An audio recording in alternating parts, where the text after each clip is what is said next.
although the other girls never sang lead, they got a third, the other 2/3 of that money. So I think that was very unfair, and as we become educated, we learn better. This is the first time that I felt betrayed. It was the first time that I'd ever been just directly told, this is the star of this show, you're not, step back. Now that Martha Reeves has crossed the 85 mark, the secrets she spent decades trying to bury are finally coming out into the open. From working for weeks without pay as Motown's unofficial secretary, just to get her foot inside Hitsville. We all needed money, but Barry provided it for us. He had a house that he turned into a studio, and everybody that went there, 24 hours a day you could hear music being done. Everybody that went there had a certain love for the music and for producing and developing artists. To discovering, years later, that the same label had been sitting on 13 straight years of royalty checks that never reached her. He sort of based his company and the royalty rate and everything, so a third of a penny was never a lot of money, if you ask me. And that's what my contract was based on. I was there from 62 to 72, and all my royalty ever was a third of a penny. The truth about the woman behind Dancing in the Street is far heavier than the party the world has always thrown to her music. So let's get into it. The first time Martha Reeves ever sang for an audience, she was a little girl in a Detroit church standing in front of a room full of adults, singing an old spiritual called Jesus Met the Woman at the Well. When she finished, they handed her a prize. It was a box of chocolate-covered cherries. She never forgot it. That single moment, wrapped up in candy and applause, is where she says her whole life as a performer started. The church itself was Metropolitan AME, and the man in the pulpit was her grandfather, who served as the pastor. Music ran through the whole household. She was the third of 11 children born to Elijah and Ruby Reeves, and singing in the choir was less a hobby than a family requirement. And I remember singing at the age of 3 with my 2 brothers, Benny and Thomas, and winning candy. Because Dad, although you had 4 sisters and 3 brothers, there were 8 of them, we were the only kids that could sing. But she had not been born in Detroit. She had been born in Eufaula, Alabama, on July 18, 1941, into a black Southern family that had already run out of patience with what the Jim Crow South was offering them. Months after Martha arrived, the Reeves family packed up and joined the Great Migration North, chasing industrial work in the Motor City and running from the poverty and violence they had grown up inside. Detroit did not exactly hand them prosperity. Money was tight, discipline was strict, and religion was the load-bearing beam of the whole household. She would later say her whole musical instrument was built inside her grandfather's church. What she could not know as a little girl clutching a box of chocolates was that everything the church had put into her was about to collide, hard, with an industry that had never learned how to protect a young black woman with a voice. Before the hits, before the tour buses, before any of it, Martha Reeves talked her way into Motown through a side door and simply refused to leave. She had been singing in local groups all through her teens, moving through outfits called the Saberettes and the Fascinations before landing back with the Delphis, the group she had helped start with schoolmates Rosalind Ashford, Annette Beard, and lead singer Gloria Williams. She had also been performing solo under the stage name Martha LaVille. Her real break came in a Detroit nightclub called the 20 Grand, where she won a talent contest one night and caught the ear of a man named William Mickey Stevenson, Motown's A&R director. He handed her his business card and told her she should come audition. So she did, and this is where the story turns from lucky to audacious. She showed up at Hitsville, USA on a Tuesday. Auditions were on Thursday. Stevenson told her to come back. She did not come back. She stayed. Instead of walking out embarrassed, she quietly appointed herself his assistant that morning. She held down his phones. She scheduled his day. She acted as if the job were hers, and she kept doing it for weeks, unpaid. Then Motown officially hired her as Stevenson's secretary, and she took the job with both hands.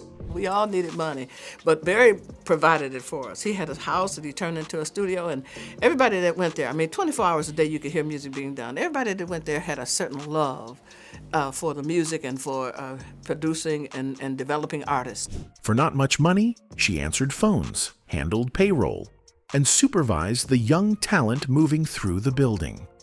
That included an 11-year-old Stevie Wonder.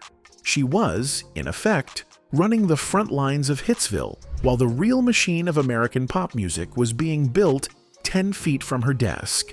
And the moment she needed to step in front of a microphone was closer than she realized. The song that made Martha Reeves famous was never supposed to be hers at all.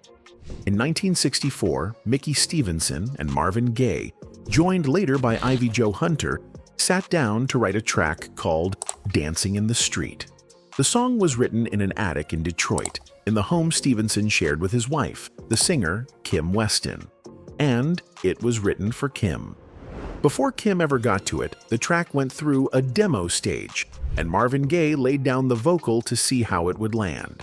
Then Stevenson decided Martha, still officially his secretary, should sing a version so Kim could hear how the tune would feel with a female voice on it. Martha stepped up to the microphone in the studio she was still technically answering the phones for. When she finished, the control room went silent.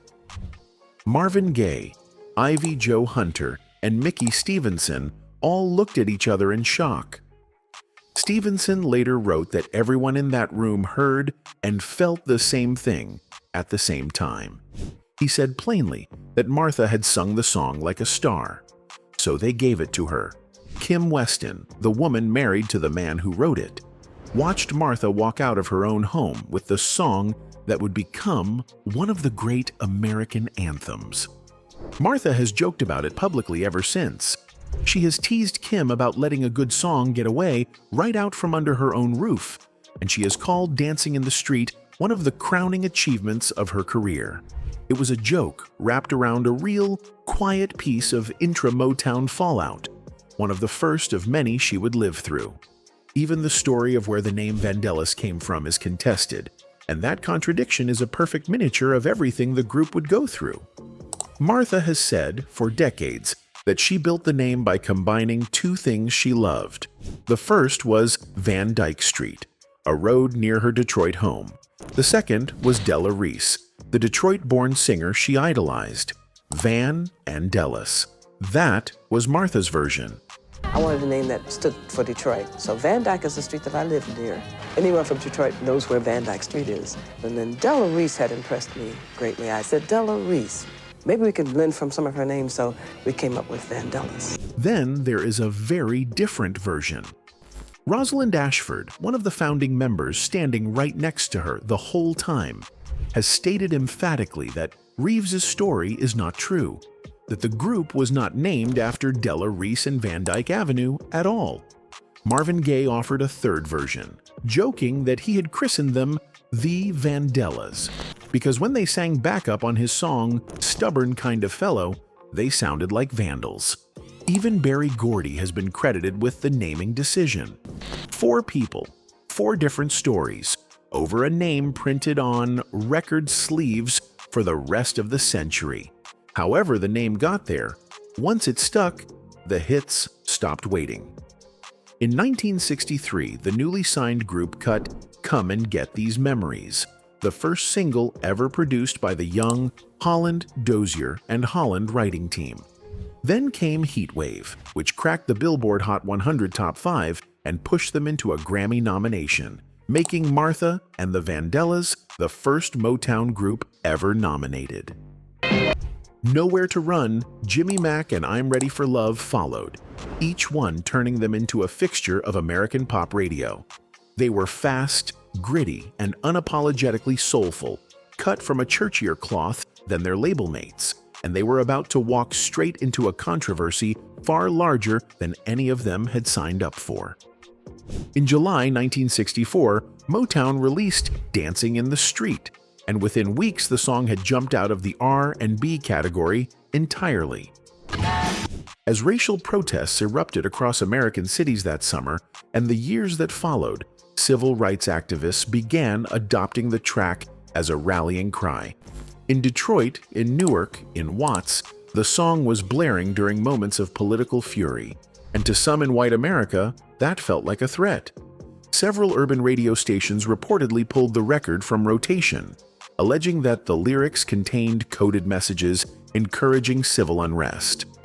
Martha pushed back publicly, insisting the song was strictly a celebration and a party track, nothing more. She has stuck to that position for the rest of her life.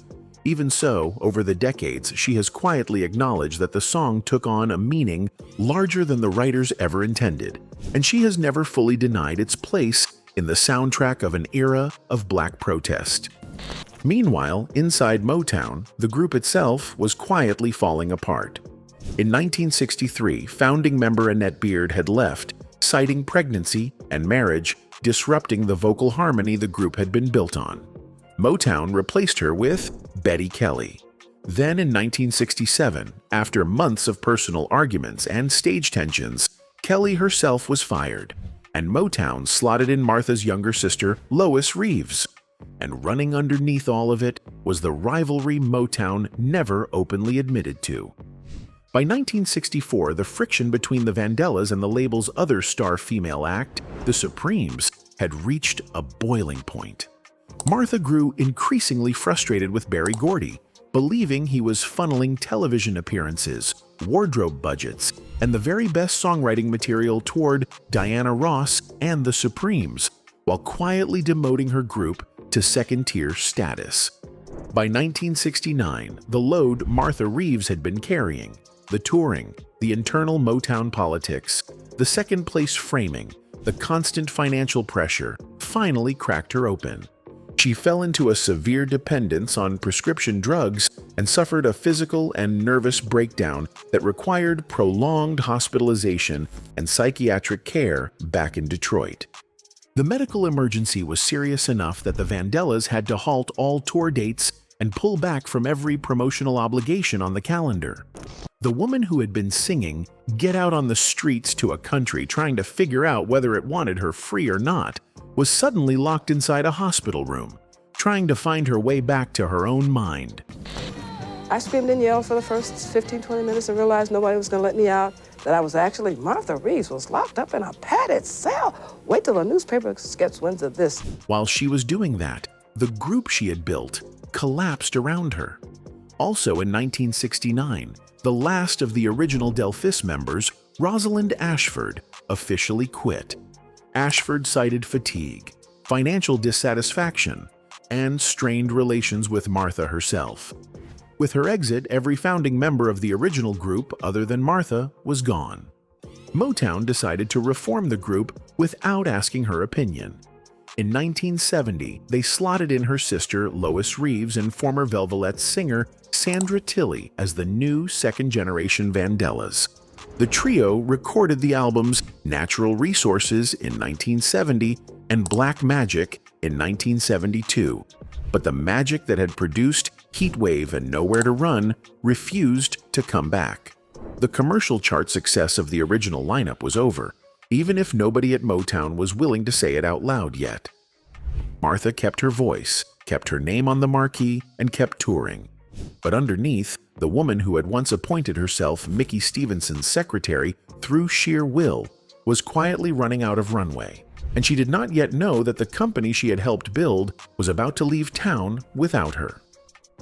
In 1971, Motown Records made the single biggest business decision in its history.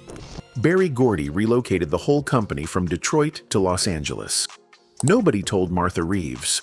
The star who had been on the label for a decade had to find out about the move on her own, and her first reaction was to feel abandoned by the executives she had trusted.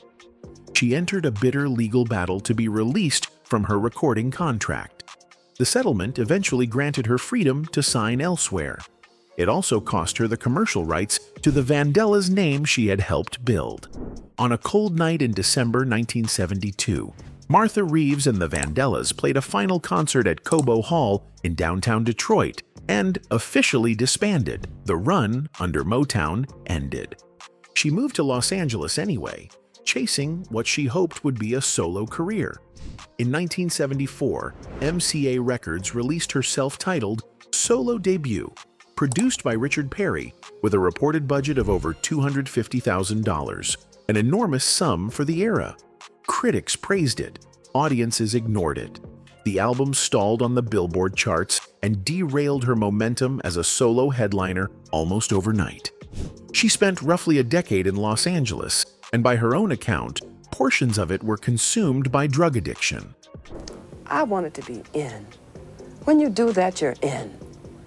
You get to meet prestigious people. You get called into places that you wouldn't normally get into if you're doing that. There's a situation where you're sitting down and someone will come up with something in a server. They want you to do this. When she finally moved back to Detroit in 1983, she has said publicly she had no money at all. And then came the discovery that turned frustration into fury. She learned that for 13 straight years, Motown had not been paying her royalties on the songs that had made the label famous. She eventually sued and won, but the years and the money were gone.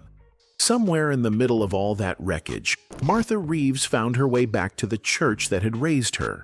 In 1977, after years of career stagnation and continued battles with depression and drug dependency, she underwent what she has described as a spiritual conversion. She joined a Christian church in Detroit, and she has since credited that faith with breaking her prescription drug and alcohol addiction. The second act she built on the other side of it was different in shape than the first. In 1989, British producer Ian Levine brought her back together with Annette Beard and Rosalind Ashford at Motor City Records to record a single called Step Into My Shoes. Off the street that day. Dancing in the Street, released in 1964, was a... During that reunion, the three of them began speaking publicly about the unpaid historical royalties they were still owed by Motown for their 1960s master recordings, forcing a conversation the industry had spent decades avoiding.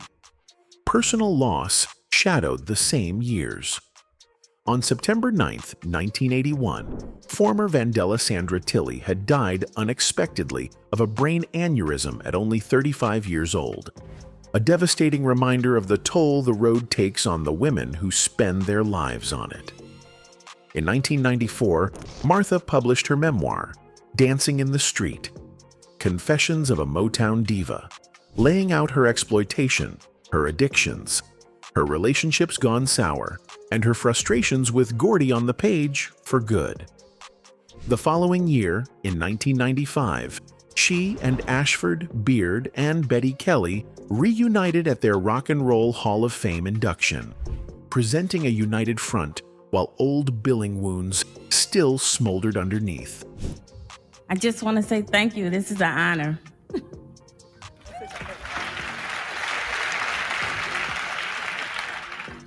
Well, I'd like to say I want to thank Martha, Rosalind, and Annette.